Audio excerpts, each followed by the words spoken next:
In today's video we've got two brand new RC cars to look at from LDRC, and LDRC was kindly enough to provide those two to make a review video. So we've got a crawler car right over there and we've got the drift car. So let's start with unpacking the drift car. So drifting isn't really my thing, but on the pictures, you know, this thing really looked awesome. So let's unpack this one.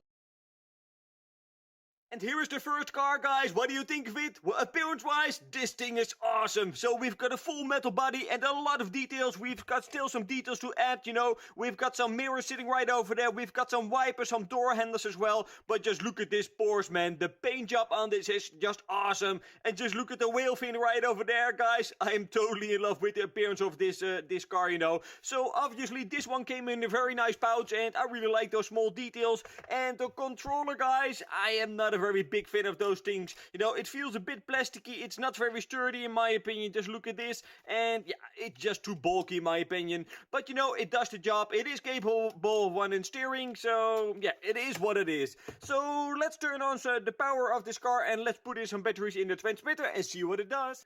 The car's powered on and just look at the headlights, guys. This thing really looks awesome. So we've got headlights, we've got tail lights, so we even got brake lights and reverse lights. But we do have got indicators, and I think indicators with the drift car is a bit silly in my opinion. But press and hold C for a couple of seconds and then you will enter the hazard mode, and I think that's way better for drifting. But it is what it is. So steering wise, it's got a gyro built in there, so the gyro is currently turned off, so the wheels doesn't correct anything. But yeah, put it a little bit upwards. Then you can see that the wheels are moving and all the way up, you know, it's very sensitive as you can see. So when drifting, this can really help you drifting along the track. So let's turn it down a little bit. The steering angle is just amazing. Just look at this, guys. So if you're into drifting, I think that this car really will perform. So I'm not a real drifter, so I'm not going to show you that because I just suck in drifting. So now let's have a close look at the other car.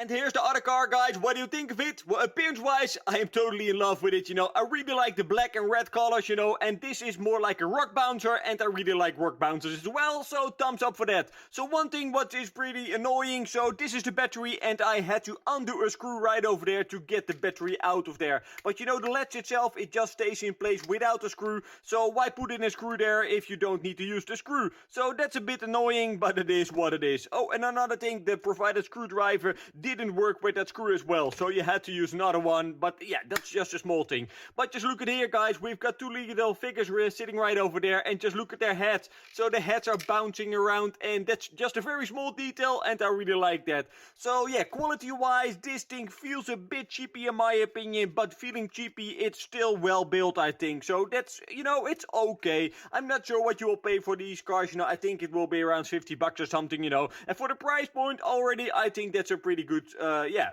car. Just look at here, guys. So we've got a very big chunky motor. I'm not sure about the size, but compare the size with the car itself, this is just a very big motor. And we've got a 3-wire steering servo, axle mounted, and axle mounted is always a good thing in my opinion. So we don't have got any bearings inside there. We've got just the bushing thing right over there. So yeah, I know this is a cheap car, but for being a cheap car, I think that this car really looks nice, and yeah, the quality feels okay-ish. So let's throw in some batteries and show you when it's on.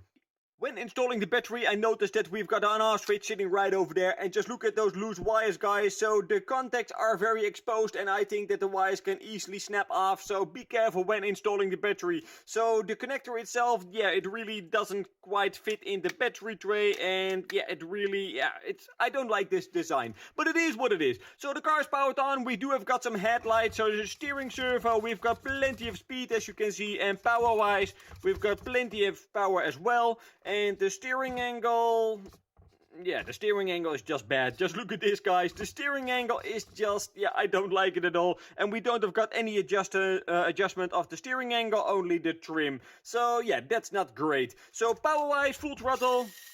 Okay, we've got some decent wheel speeds.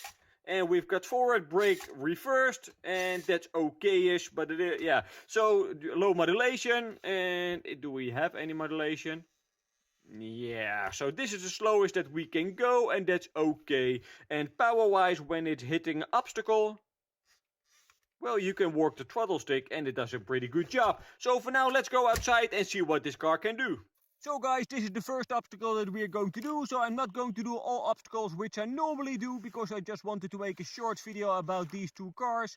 But until now this car really surprised me, so I already drove it for a couple of minutes, and until now, you know, this car does a pretty good job. So power wise you really have to work the throttle, but it's got plenty of power and it's pretty capable as well. Just look at here guys, so this is a pretty difficult line and a lot of smaller RC cars fail on this part, but this one just goes up there like it's not even there. So until now I'm pretty surprised, but let's go to another obstacle and see how it does that. Now let's see if this car can do some rock crawling. So like I mentioned, you know, this is a very cheap car, and I just looked the price up on the internet, and you will pay only like 30 or 40 bucks for this car. And yeah, I think for the money that's a pretty good deal in my opinion, because so far the car performs okay-ish. Obviously it's not the best out there, but you know, what do you expect for that kind of money? But still, you know, this car, yeah, I really like it so far. So let's try to go up again, if we can manage that at all. Maybe we need some wheel speed. And, ooh, it struggled a little bit with traction. But you know, yeah, until now, this car, it really surprised me. And for the money, you know, if you are looking for a small present or something, I think that, yeah, this is a pretty good car to choose. So for now I'm just going to play around with it for a couple of more minutes, and then I will come back to you with my final thoughts about the two cars. So guys, that were two new cars from LDRC. We've got an awesome looking drift car. How it drives, I have no clue, and not going to test it because I'm not a drifter, so I cannot give you an honest opinion about that car, except it looks awesome. So this car, you know, this is a crawler car or a rock bouncer, and yeah, for the money, I think that this is a very nice car. Obviously, it's a little bit cheapish, you know, but for the money, I think it's around 50 bucks or something. I will put the link down below to both of them, so you can check them out for yourself. But for the money, I think that you can still have some fun with this little car. So yeah, the steering angle isn't great, you know, the modulation isn't perfect, but yeah, overall for the package that you will pay for it, I think it's all fine. Alright guys, that was it for today. Thank you for watching. Please subscribe to my channel. If you've got any question or suggestion, leave a comment below, and I will see you in the next video. Bye bye.